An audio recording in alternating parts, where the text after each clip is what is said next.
বন্ধুরা, কুমড়ো ফুলের বড়া তো তোমরা অনেক খেয়েছো, কিন্তু পুরভরা কুমড়ো ফুল খেয়েছো কখনো?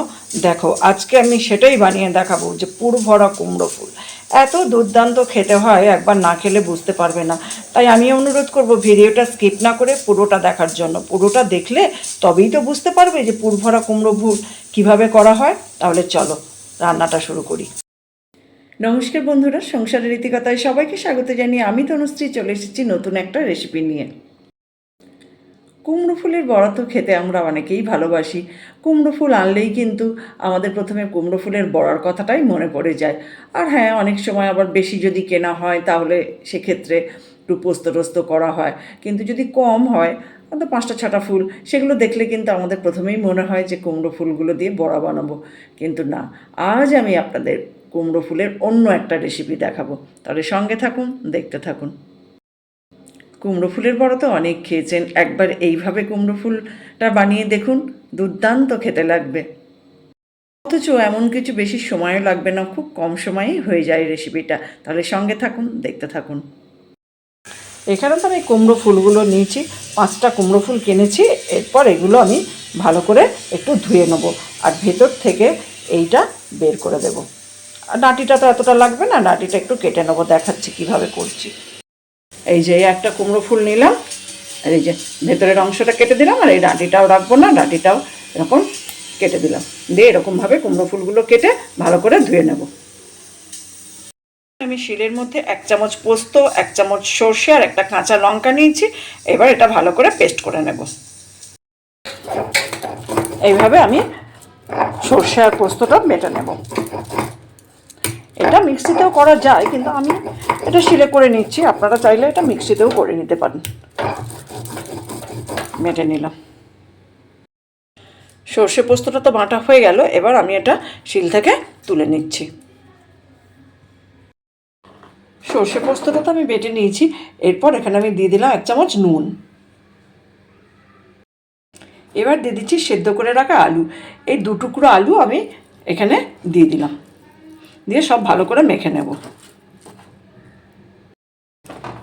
পুরটা তো একদম রেডি হয়ে গেল। এই যে সর্ষে পোস্ত বাটাটার সাথে আলুটা মেখে নিলাম, পুরটা একদম রেডি হয়ে গেছে। এবার আমি যে কুমড়ো ফুলগুলো নিয়েছিলাম, সেই কুমড়ো ফুলের ভেতর এই যে পুরটা এরকম করে ভালোভাবে ঢুকিয়ে দিতে হবে।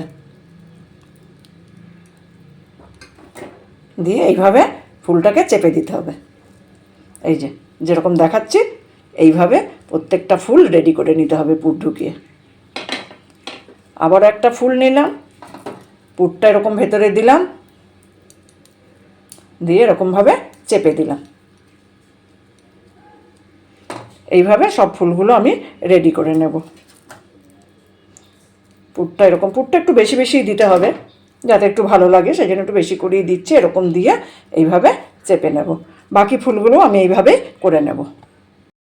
সব কুমড়ো ফুলগুলো তো আমি এইভাবে পুরটা ঢুকিয়ে নিয়েছিলাম। যতটা পুর নিয়েছিলাম 5টা ফুলেই হয়ে গেছে। পুরগুলো আমি ঢুকিয়ে নিয়েছি। এরপর ব্যাটারটা বানাবো। ব্যাটারটা বানানোর জন্য এখানে আমি একটা বাটি নিয়েছি। বাটিতে দিয়ে দিচ্ছি 2 চামচ বেসন। 1 চামচ দিলাম, আর 1 চামচ, এই 2 চামচ বেসন দিলাম। আর দিয়ে দিচ্ছি 1 চামচ চালের গুঁড়ো। এবার দিয়ে দিলাম একটু নুন, আর দিলাম সামান্য একটু হলুদ গুঁড়ো, আর দিচ্ছি একটু কালো জিরে। এবার আমি একটু একটু করে জল দিয়ে একটা ব্যাটার বানিয়ে নেব। একবারে বেশি জল দিচ্ছি না, একটু একটু করে দিচ্ছি, যাতে খুব বেশি পাতলা না হয়ে যায়। সেই জন্য একটু একটু করে জল দিয়ে ব্যাটারটা বানিয়ে নেব। এই যে ব্যাটারটা তো একদম রেডি হয়ে গেছে। এরকম ব্যাটারটা হয়েছে, দেখে তো বুঝতেই পারছেন। খুব বেশি যে একেবারে পাতলা হয়েছে সেটাও না, আবার খুব ঘনও না, ঠিক এরকম ব্যাটারটা বানিয়েছি। আর আমি বেশি করিনি, কারণ আমি তো 5টা মাত্র ফুলের করছি, তাই এইটুকু করেছি। আপনারা কিন্তু আপনাদের পরিমাণ মতন কম বেশি করে নেবেন। আমার যেহেতু 5টা ফুল, এতেই হয়ে যাবে। এবার বাকি প্রসেসটা দেখাচ্ছি। এবার আমি এখানে একটা কড়াই বসিয়ে দিলাম গ্যাসের উপর, আর কড়াইয়ে দিয়ে দিলাম তেল। এটা রিফাইন্ড তেল দিলাম। পুরগুলো তো ঢোকানো হয়ে গেছে। এবার ফুলের এই যে এই অংশগুলো, এইগুলো আমি ফেলে দিচ্ছি। প্রথম থেকে ফেলিনি, কারণ তখন ফেললে হয়তো ভালো করে পুরটা ঢোকানো যেত না, সেই জন্য এবার এইগুলো আমি কেটে ফেলে দিলাম এইভাবে। তেলটা তো গরম হয়ে গেছে, এবার এই একটা করে ফুল এই ব্যাটারের মধ্যে এরকম চুবিয়ে নিয়ে তেলে দিয়ে দেব। আবারও একটা ফুল এরকম নিলাম আর এই ব্যাটারে এরকম চুবিয়ে এরকম তেলে দিয়ে দিলাম। এইভাবে উল্টে পাল্টে ভেজে নিতে হবে। একটা দিক হয়ে গেলে উল্টে দেব, তারপরে আরেকটা দিক দিয়ে লাল লাল করে ভেজে নেব। এইভাবে উল্টে পাল্টে এইভাবে পুরভরা কুমড়ো ফুলের বড়া খেতে কিন্তু দুর্দান্ত লাগে।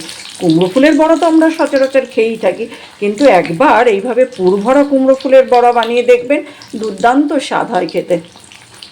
একটা খেয়ে তো মন ভরবে না, মনে হবে আরও খাই আরও খাই। আর এই ব্যাটারটা বানানোর সময় চালের গুঁড়োটা কিন্তু দেবেন। যদি চালের গুঁড়ো না থাকে 1 চামচ সুজি মিশিয়ে দেবেন, ভীষণ মচমচে হবে। এই জন্যই আমি চালের গুঁড়োটা দিলাম। খাবার সোডা মিশিয়ে অকারণ মচমচে করার দরকার নেই, একটু চালের গুঁড়ো অথবা সুজি মেশাবেন, দেখবেন একই কাজ হবে। এবার এগুলো আমি লাল লাল করে ভেজে তুলে নেব। তো লাল লাল করে ভাজা হয়ে গেছে, এবার আমি তুলে নিচ্ছি, দিয়ে বাকিগুলো ওই একই রকমভাবে ভেজে নেব। এবার তুলে নিলাম, বাকিগুলোও ভেজে নেব। বাকি কুমড়ো ফুলগুলোও আমি দিয়ে দিয়েছি, এবার এইভাবে বাকিগুলোও ভেজে নেব। একদম রেডি হয়ে গেল পুরভরা কুমড়ো ফুলের বড়া। এই পুরভরা কুমড়ো ফুলের বড়া খেতে কিন্তু দুর্দান্ত লাগে। আমার রেসিপিটা ফলো করে আপনারাও বাড়িতে একদিন বানিয়ে দেখতে পারেন। বাড়িতে বানালে কেমন হয়েছে জানাবেন, ভালো লাগলে একটা লাইক দেবেন। যারা কোনোদিনও পুরভরা কুমড়ো ফুলের বড়া বানাননি, আমি তো তাদের বলবো একবার বানিয়ে দেখবেন, স্বাদ ভুলতে পারবেন না।